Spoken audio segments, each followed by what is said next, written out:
개구리가 있었습니다. 미국에 가갖고 영어를 좀 배웠어요. 자랑하고 싶어서 안달이 났는데 어떻게 자랑할까 생각하다가 들판으로 펄쩍펄쩍 뛰어나갔습니다. 들판에 나가니까 소가 한가로이 풀을 뜯고 있습니다. 그래서 소한테 물어봤어요. 소야 넌 뭘 먹고 사니? 라고 물어봤어요.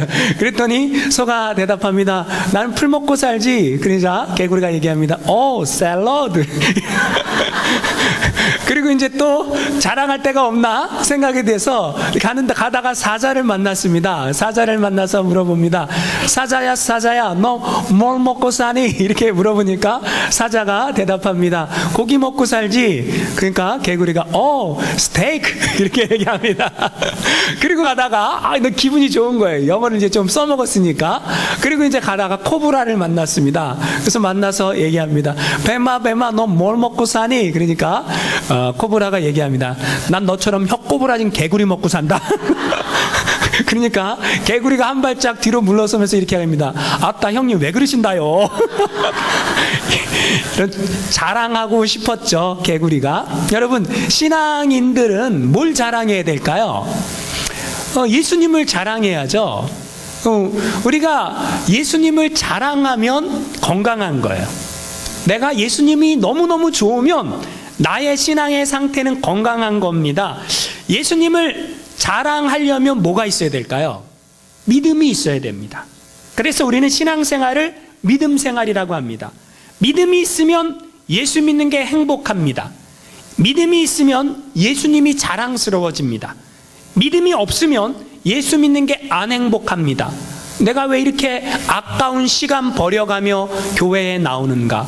왜 내가 아까운 시간 버려가며 기도하는가? 왜 내 물질을 하나님 앞에 드리는가? 믿음이 없으면 신앙생활 하나도 재미없습니다. 믿음이 있으면 신앙생활 너무너무 재밌습니다. 그런데 믿음이라는 게 감나무에서 감 떨어지듯이 가만히 있으면 생기는 게 아니라는 거예요. 믿음이 어떻게 됩니까?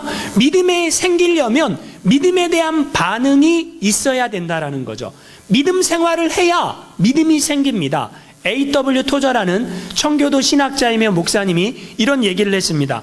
어떤 신을 섬기는 자에 따라 종교의 수준이 결정된다.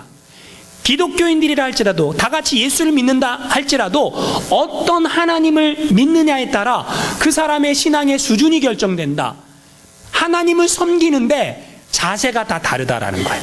왜냐? 왜 다른가 봤더니 믿음이 달라서 다르다라는 거예요. 그러니까 똑같이 앉아서 예배를 드리는데 내가 믿는 하나님은 큰 하나님이라면 우리는 큰 하나님을 섬기는 거예요.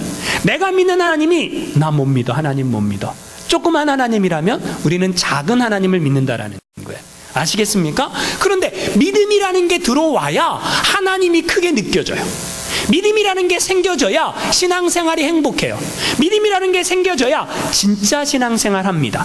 믿음이 없으면 여러분 우리가 하나님을 대하는 태도도 형편없어질 수도 있다라는 거죠. 시골 어느 교회에 김아무개라는 성도가 있었습니다. 굉장히 집안에 어려운 일이 생겨요. 예수를 믿는데도. 그러니까 안 되겠다 싶었어요. 그래갖고 용하다라는 점쟁이를 찾아갑니다. 점쟁이한테 딱 갔는데 딱 앉자마자 점쟁이가 딱 한마디 하는 거예요. 집에 감나무 있지? 속으로 깜짝 놀랐어요. 우리 집에 감나무 있는지 어떻게 알았지? 감나무 잘라. 그게 우환이야. 그것만 잘라내면 10,000가지 우환이 다 없어져. 잘라내. 집에 돌아와갖고 그냥 감나무를 그냥 점쟁이 말 듣고 그냥 싹둑싹둑 잘라냈습니다. 그런데 이 감나무 자르고 난 이후에 본격적인 우환이 시작됐어요. 1년이 지나니까 사업이 쪽박 났어요. 그리고 2년이 지나니까 건강이 좋지 않습니다. 그래서 이상하다 싶어갖고 다시 그 용하다라는 점쟁이를 찾아갔습니다. 근데 점쟁이가 이렇게 얘기하는 거예요. 집에 감나무 있지? 속으로 깜짝 놀랐어요. 집에 감나무 자기가 비려 그랬고 폈는데 감나무 있긴 뭐가 있어?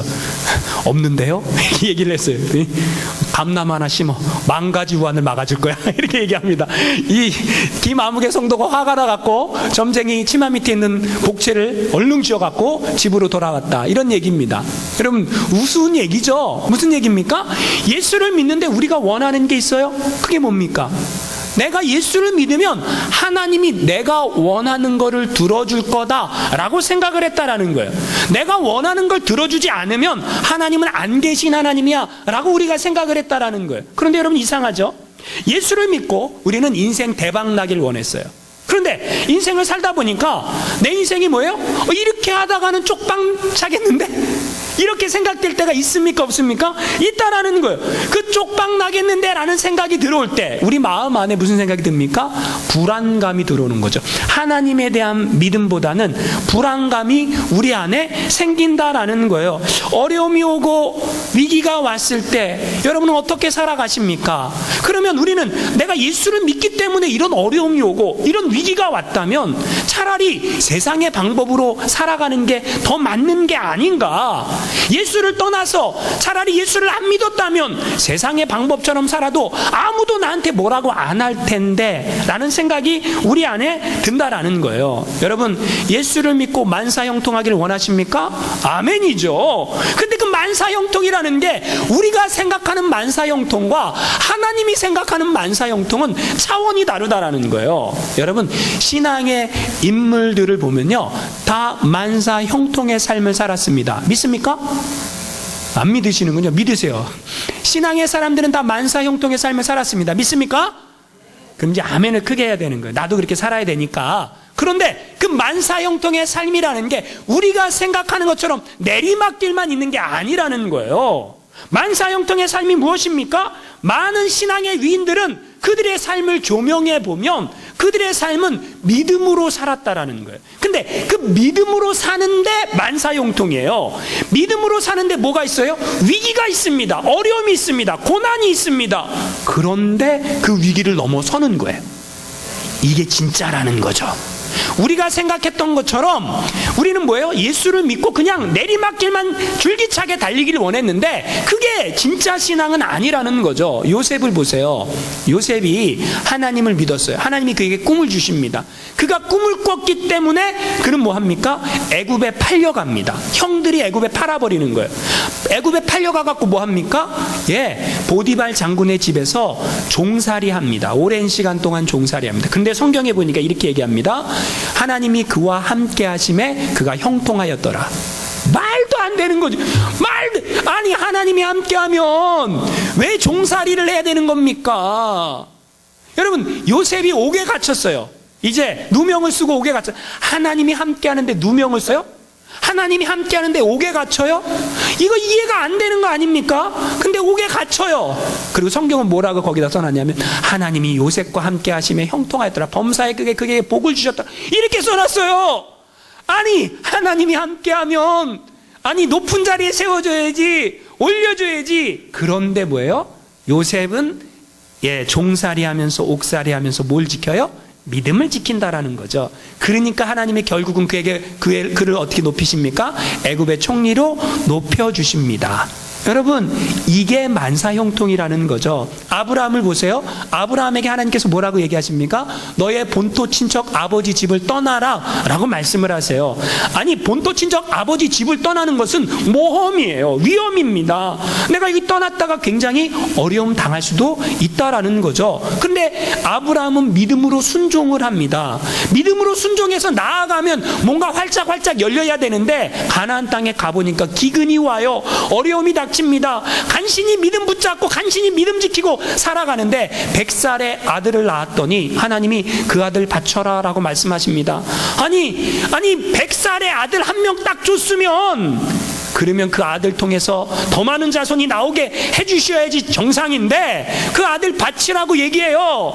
왜 하나님이 이런 믿음의 테스트를 하십니까? 그랬더니 아브라함이 그 아들을 바쳤더니 그 이후가 뭐예요? 하나님께 더 인정받는 믿음의 사람으로 인정받게 되었더라. 이게 성경이 말하는 거라는 거죠. 여러분, 다니엘과 세 친구 사드락, 메삭, 아벳느고를 아시지 않습니까? 그들이 여러분 하나님을 믿었기 때문에 어딜 들어가요? 풀무불에 들어갑니다. 풀무불에 들어가면 죽는 줄 알고도 들어가요. 그랬더니 하나님이 영광을 받으세요. 여러분, 다니엘이 사자굴에 들어가면 사자 밥이 되는지 알면서도 들어가요. 그랬더니 하나님의 이름이 높아지더라. 이게 성경이 말하는 믿음의 사람들의 믿음의 삶이라는 거죠. 우리가 생각하는 건 다르다라는 거죠. 우리는 뭐예요? 그냥 예수를 믿으면 다 순조롭게 모든 게 착착착착착착착 열려져야 돼요. 이게 우리가 원하는 거예요. 근데 하나님은 그걸 원하지 않아요. 하나님 뭘 원하십니까? 여러분이 진짜 하나님을 믿습니까? 그러면 이 각오를 해야 돼요. 종살이할 각오해야 돼요. 우리가 진짜 하나님을 믿습니까? 옥살이할 각오해야 돼요. 우리가 진짜 하나님을 믿습니까? 고향도 떠나야 되고요. 때로는 자식도 바쳐야 되고요. 때로는 풀무불 속에 들어도 가야 되고요. 때로는 사자굴에 들어가야 합니다. 이게 신앙생활이에요. 그래도 예수 믿겠습니까? 이걸 물어보는 거예요. 성경은. 믿음의 사람들은 다 그렇게 살았다라는 거예요. 믿음의 사람들은 예수를 믿었는데 하나님 나 왜 안 풀려요? 나 예수를 믿었는데 하나님 왜 내 사업 좀 잘 열어주시지? 나 예수 믿었는데 하나님 나한테 건강 좀 주시지? 하나님 나 예수 믿었으니까 신문 문제도 좀 해결해 주시지? 왜 자식은 이렇게 속을 썩이는지? 하나님 나 예수 믿는데 좀 해결해 줘야 될 거 아닙니까? 라고 우리는 하나님 앞에 아뢰고 있지 않습니까? 근데 하나님이 뭐라고 말씀하십니까? 그걸 통해서 우리를 어떻게 한다라는 거예요? 우리의 믿음을 업그레이드. 우리의 믿음을 뭐예요? 업그레이드. 계속해서 우리의 믿음이 뭐가 되는 거예요? 업그레이드. 하나님 앞에 더 가까이 더 가까이 더 가까이 나아갈 수 있게 만드는 축복이 통로가 된다라는 거죠. 이게 믿음 생활이다. 성경은 말하고 있다라는 거예요. 여러분 예수를 믿었는데 위기가 찾아옵니까?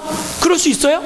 그럴 수 있다라는 거예요. 그 위기 속에 믿음을 지키는 것, 그것이 믿음 생활, 신앙 생활이라는 거죠. 위기 속에 예수가 있다면 나한테 이럴 수 있어. 이게 신앙 생활이 아니라 위기가 와도 어려움이 와도 하나님이 나와 함께 하십니다. 나는 믿음으로 넘어서겠습니다. 이게 신앙 생활이라는 거죠. 오늘 성경을 보면 여호수아서입니다. 여호수아서 1장부터 6장까지 굉장히 어려운 믿음의 관문들이 쫙 있어요. 참 이상하지 않습니까? 지금 여호수아서는 어떻게 시작을 합니까? 여호수아서는요, 이스라엘 백성들이 애굽해 갖고 가나안 땅 입구에 온 거예요. 이제 가나안 땅을 눈앞에 두고 시작을 합니다. 지금 광야 몇 년을 돌았습니까? 40년을 뺑뺑이를 돌았어요. 1, 2개월이면 갈 수 있는 그 땅을 여러분 40년을 뺑뺑이를 돌아갔고 마지막 가나안 땅 입성을 눈앞에 두고 그 문턱에 있다라는 거죠. 그 광야 40년 동안 어떤 일이 일어났습니까? 정말 수많은 그 하나님께서 말씀하시고 보여주시고 하시는 그 수많은 사건들이 있었어요. 하나님이 계속 테스트했던 건 뭡니까? 하나님의 말씀에, 하나님의 명령에 순종하는가 불순종하는가, 순종하는가 불순종하는가, 이걸 계속 테스트를 했습니다. 그리고 믿음이 없었던 사람들은 다 광야에서 죽었고요. 광야 2세대가 지금 가나안 땅을 눈앞에 두고 그 앞에 있는 거예요. 자, 여러분 가나안 땅을 눈앞에 두고 있어요. 지금까지 이렇게 왔어요. 그러면 하나님이 뭔가 활짝 열어줘야 될 거 아닙니까? 그런데 여러분 가나안 땅을 눈앞에 두고 그들은 계속해서 어려운 문제들을 만난다라는 거예요. 그들이 만났던 첫 번째 어려움은 뭘까요? 여호수아 1장 1절에 나와 있습니다. 한번 같이 읽어보겠습니다. 화면을 보세요. 시작. 여호와의 종 모세가 죽은 후에 여호와께서 모세의 수종자 눈의 아들 여호수아에게 말씀하여 이르시되, 여러분 그들이 닥친 첫 번째 어려움은 모세가 죽었다라는 거예요. 모세가 죽었습니다. 지금 광야 40년 누가 인도해 왔습니까? 모세가 인도해 왔습니다. 모세가 없었던들 이 사람들이 어떻게 홍해를 건널 수 있었겠습니까? 모세가 없었다면 이 사람들이 어떻게 반석에서 물을 마실 수 있었겠습니까? 모세가 없었다면 하나님이 너무너무 화가 나서 이스라엘 백성들을 다 죽이려고 했었는데 모세의 기도 때문에 하나님께서 그 백성들을 살려줬지 않습니까? 그런데 그 모세가 없이 가나안 땅을 들어간다는 것이 가당키나 한 일입니까? 정말 어려운 문제 아닙니까? 그런데 모세가 없다면 누가 이 이스라엘 백성들을 인도해서 가나안 땅으로 데려가야 합니까? 이게 닥친 커다란 문제라는 거죠. 그런데 하나님께서 모세의 후계자로 여호수아를 예비해 놓고 계셨어요. 그리고 여호수아에게 하나님께서 이렇게 말씀하십니다. 여호수아 1장 5절 6절 한번 같이 읽어보겠습니다. 시작. 내 평생에 너를 능히 대적할 자가 없으리니 내가 모세와 함께 있었던 것 같이 너와 함께 있을 것임이니라. 내가 너를 떠나지 아니하며 버리지 아니하리니 강하고 담대하라.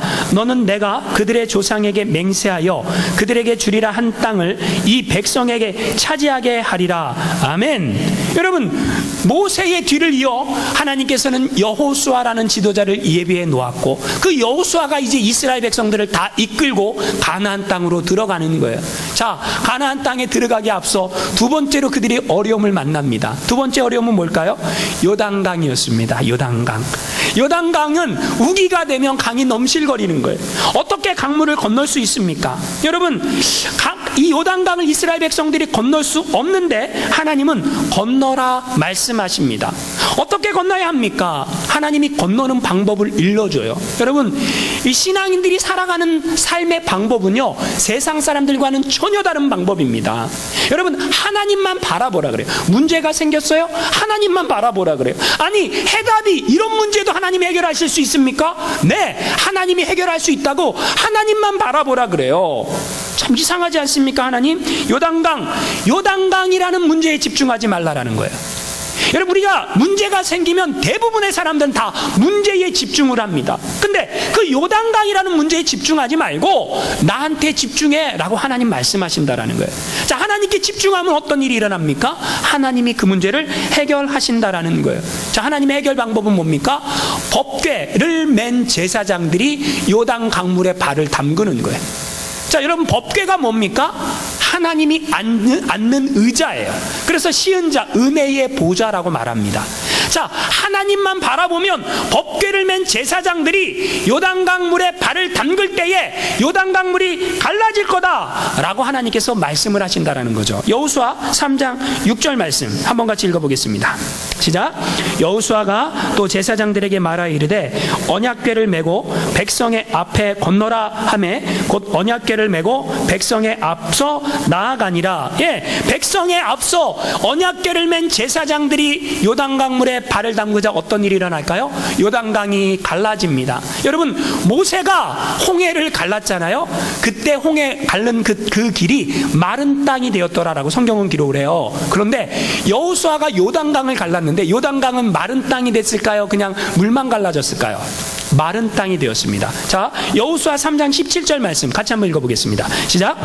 여호와의 언약궤를 맨 제사장들은 요단 가운데 마른 땅에 굳게 섰고 그 모든 백성이 요단을 건너기를 마칠 때까지 모든 이스라엘은 그 마른 땅으로 건너갔더라. 할렐루야. 여러분, 홍해만 마른 땅이 된 게 아니에요. 제사장들이 요단강에 발을 담그자 요단강물이 갈라져요.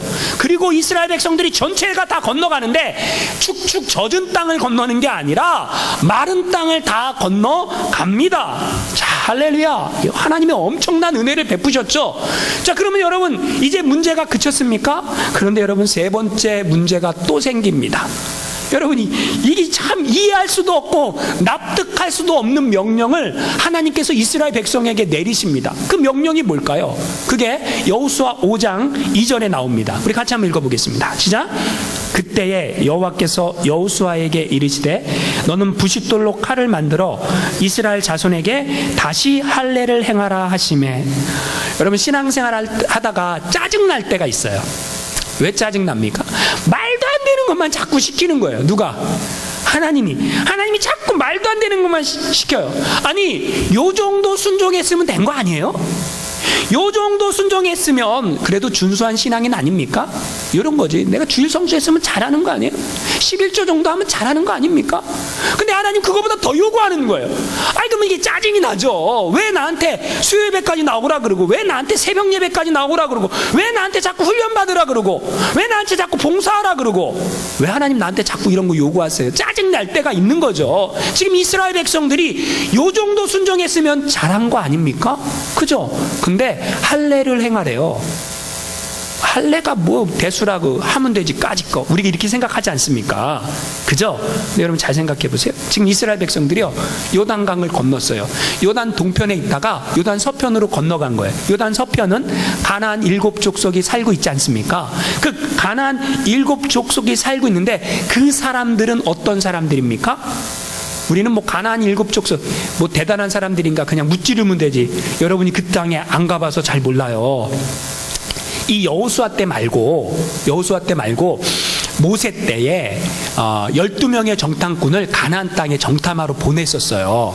그래서 보내갖고 12명이 정탐하고 돌아와갖고 했던 얘기가 뭔지 아십니까 혹시? 10명의 정탐꾼, 여호수아와 갈렙을 제외한 10명의 정탐꾼들이 뭐라고 얘기했냐면 우리는 그들 앞에 메뚜기 같습니다 이렇게 얘기했어요. 얼마나 그들이 거대한 아낙 자손의 후손들인지 장대한 사람들인지. 자, 여러분 잘 생각해 보세요. 할례를 행한다. 할례를 행했을 때에 그 엄청난 가나안족 속의 그 용사들이 쳐들어왔다. 이스라엘 백성들 어떻게 될까요? 잘 모르시겠죠? 여러분 창세기에 보면 그 야곱의 아들들 2명이 세겜 족속을 죽였을 때가 있어요. 야곱의 딸 디나가 세겜이 강간을 해갖고 결혼을 하겠다 그러니까 이 할례 받지 못한 인간들이랑 어떻게 우리 족속이 결혼을 할 수 있는가라고 생각을 해갖고 꾀를 내갖고 뭐라고 얘기합니까? 그럼 세겜 족속 전체가 다 할례를 받으면 우리 딸 디나와 결혼을 시키겠다라고 얘기를 했죠. 그리고 이 세겜 족속 전체가 다 할례를 받고 남자들은 할례를 받고 있는 그때에 레이아 시므온이 칼을 차고 가갖고 남자들 다 죽입니다. 꼼짝없이 다 죽었어요. 자, 여러분 생각해 보세요. 지금 하나님이 할례를 행해라. 그럼 이건 이스라엘 백성들 입장에서는 무슨 생각이에요? 전쟁하지 말아라 이거예요. 아니 우리는 하나님이 약속한 가나안 땅에 살라고 들어왔는데 죽으라는 얘기입니까? 이 얘기예요. 죽으라는 거예요? 살라라는 거예요? 지금 하나님 죽으라는 겁니까? 살라고 하는 겁니까? 꼭 하기 싫은 일 시켜요. 누가요? 하나님이. 그리고 뭐라 그래요? 순종해라 라고 말씀을 하시는 거예요. 여러분 그러니까 이스라엘 백성들이 뭐 합니까? 여호수아 5장 3절 말씀 한번 같이 읽어보겠습니다. 시작. 여호수아가 부싯돌로 칼을 만들어 할례산에서 이스라엘 자손에게 할례를 행하니라. 아멘. 여러분 자, 이제 한 단계 어려움을 넘어섰습니다. 넘어서서 여기까지 왔어요. 그런데 여러분 하나님이 더 어려운 문제를 시킵니다. 그 어려운 문제가 뭡니까? 여리고 성을 점령하라는 거예요. 여리고 성을 점령하는데 여러분 하나님이 말도 안 되는 명령을 또 내립니다. 그 명령이 뭘까요? 오늘 여호수아 6장 3절 4절 말씀 한번 같이 읽어보겠습니다. 시작. 너희 모든 군사는 그 성을 둘러 성 주위를 매일 한 번씩 돌되 엿새 동안을 그리하라. 제사장 7은 7 양각 나팔을 잡고 언약궤 앞에서 나아갈 것이요 7째 날에는 그 성을 7번 돌며 그 제사장들은 나팔을 불 것이며. 여러분 진짜 해도 너무하는 거 아닙니까? 좀 명령을 할 거면 우리의 이성에 좀 맞게 합리적인 방법으로 그런 명령을 좀 내려주면 안 되는 겁니까? 그쵸? 하나님이 좀 그렇게 해주셔야 되는 거 아닙니까? 지금까지 순종했으면 이런 방법은 하나님께서 우리의 이성에 맞게 좀 해결해 주시면 안 되는 겁니까? 지금까지 이렇게 순종해 왔으면 이제 문제는 좀 없애줘야 되는 거 아닙니까? 한 16차선 고속도로가 뻥뻥 뚫린 길로 하나님이 우리를 인도해 줘야 되는 거 아닙니까? 한 가지 문제를 통과했더니 또 다른 문제가, 한 가지 문제를 통과했더니 또 다른 문제가, 그 한 가지 문제를 통과했더니 또 다른 문제가. 우리가 예수를 믿는데 왜 나한테 이렇게 계속해서 문제가 생깁니까? 그것도 정상적인 방법이 아닌 이상한 방법으로만 하나님이 계속 문제를 해결하시고 말씀하신다면 이것이 도대체 무엇입니까? 우리가 하나님께 이렇게 질문할 수 있다라는 거예요. 근데 여러분 왜 그럴까요? 하나님은 왜 이스라엘 백성들에게 계속해서 이렇게 하실까요? 믿음의 세계가 있다라는 거예요. 하나님이 말씀하고 싶은 게 있어요. 하나님의 신앙생활, 하나님을 믿는 신앙생활은 신비스러운 신앙생활이라는 거죠. 여러분 하나님을 믿는다라는 것은 믿음의 세계가 있다라는 거예요. 믿음의 세계가 무엇입니까? 내 생각, 내 경험, 내 방법, 그걸로는 할 수 없는 하나님만이 하실 수 있는 그 믿음의 세계가 있다라는 거예요. 여러분 내 경험, 내 방법 이게 무엇입니까? 이거 여러분 잘 나타나 있는 게 누가복음 5장 5절에 보면 그런 말씀이 있습니다. 누가복음 5장 5절 말씀 우리 같이 한번 읽어볼까요? 시작. 시몬이 대답하여 이르되 선생님, 우리들이 밤이 새도록 수고하였을 때 잡은 것이 없지만은 말씀에 의지하여 내가 그물을 내리리다 하고. 무슨 말씀입니까? 예수님이 베드로를 처음 만났을 때 베드로는 밤새도록 고기를 잡았지만 한 마리도 잡지 못했어요. 근데 선생님 대신 예수님이 배에 올라타서 말씀을 전한 다음에 깊은 데로 가서 그물을 내려라 그랬어요. 여러분, 누가 전문가입니까? 갈릴리 바다의 전문가가 누구예요? 베드로죠.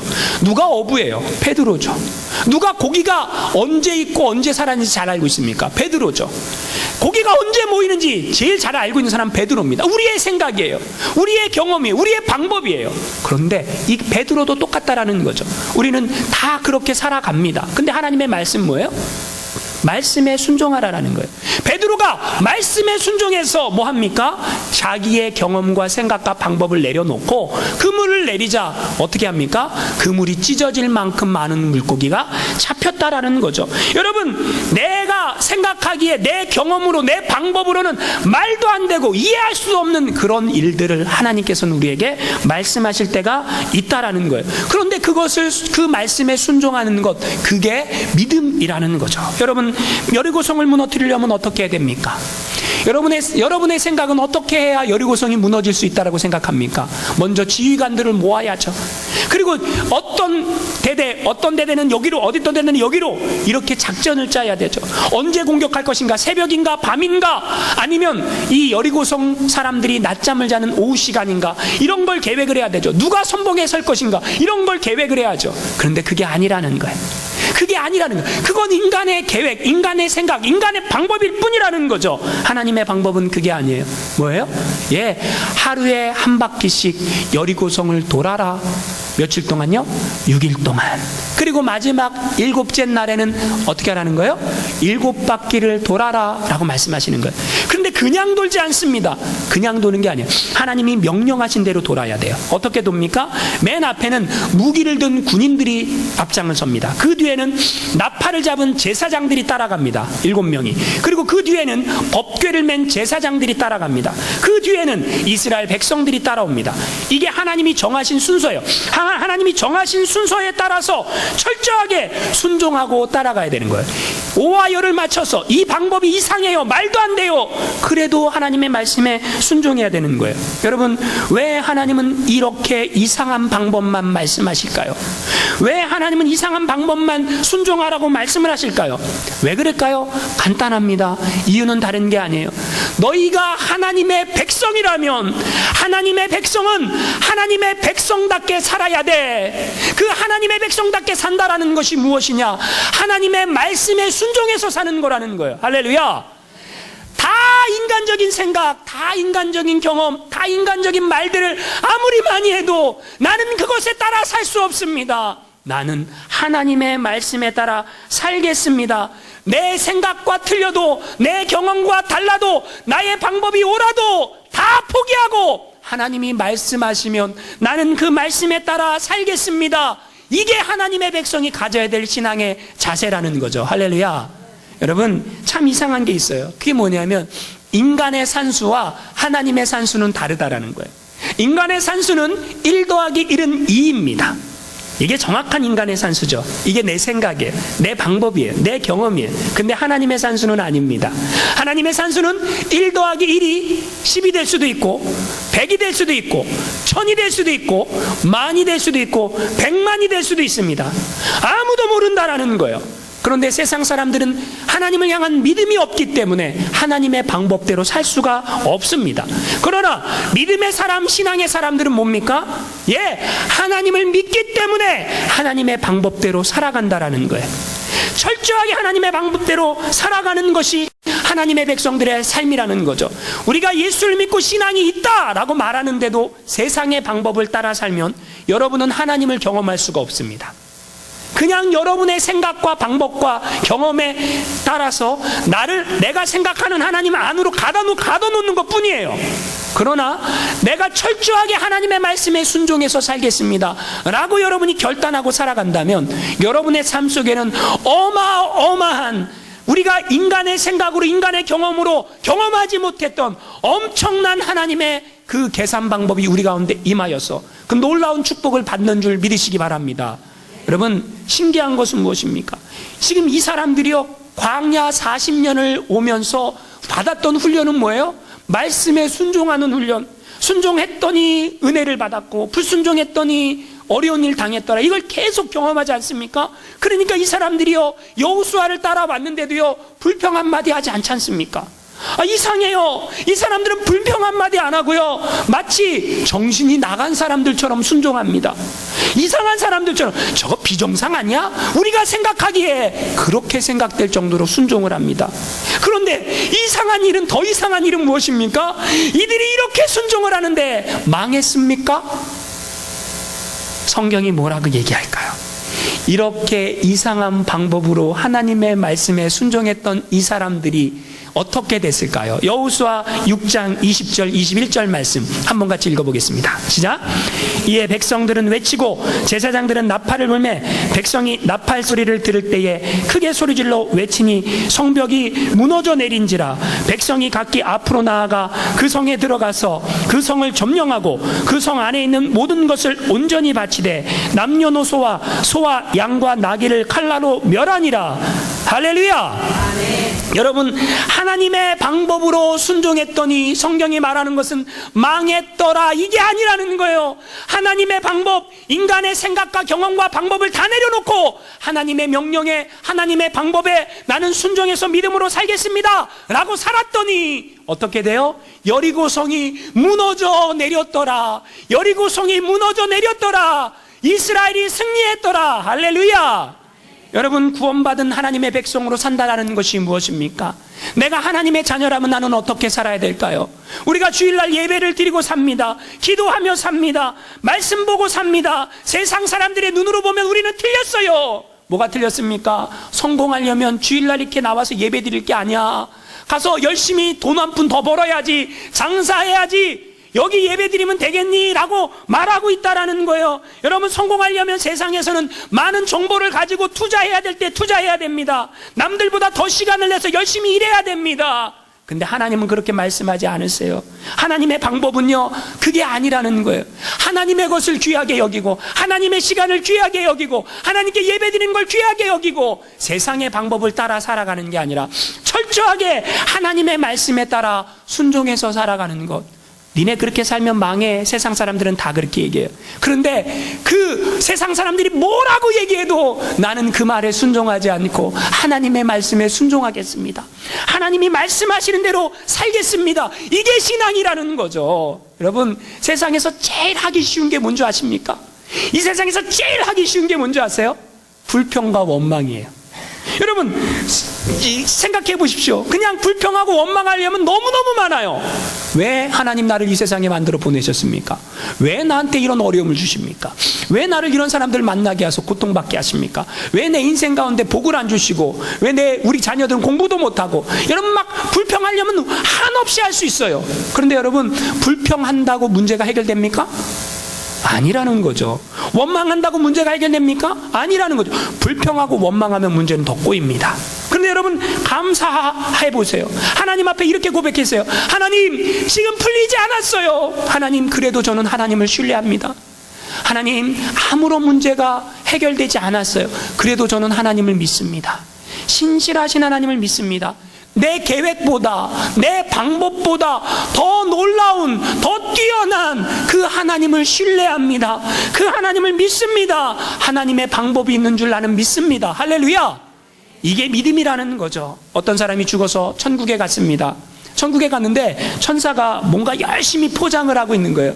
아니, 천사님 뭘 이렇게 열심히 포장하고 계세요? 예, 저는 행복이라는 선물을 열심히 포장을 하고 있습니다. 근데 왜 이렇게 단단하게 묶으세요?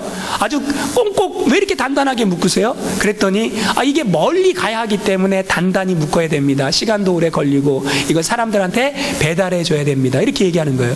그래서 이 사람이 물어봅니다. 그런데 그 행복을 감싸고 있는 포장지가 뭐예요? 그러니까 천사가 대답합니다. 이 행복을 감싸고 있는 포장지는 고난이라는 포장지로 쌓여져 있습니다. 이렇게 얘기를 하는 거예요. 그럼 그 고난이라는 포장지를 어떻게 풀 수 있을까요? 라고 질문하자 천사가 이렇게 얘기합니다. 고난이라는 포장을 열 수 있는 비결은 감사하는 마음입니다. 라고 얘기를 합니다. 그러니까 하나님께 감사하는 마음이 있을 때 고난이라는 포장지가 풀리고 뭐가 선물로 온다라는 거예요?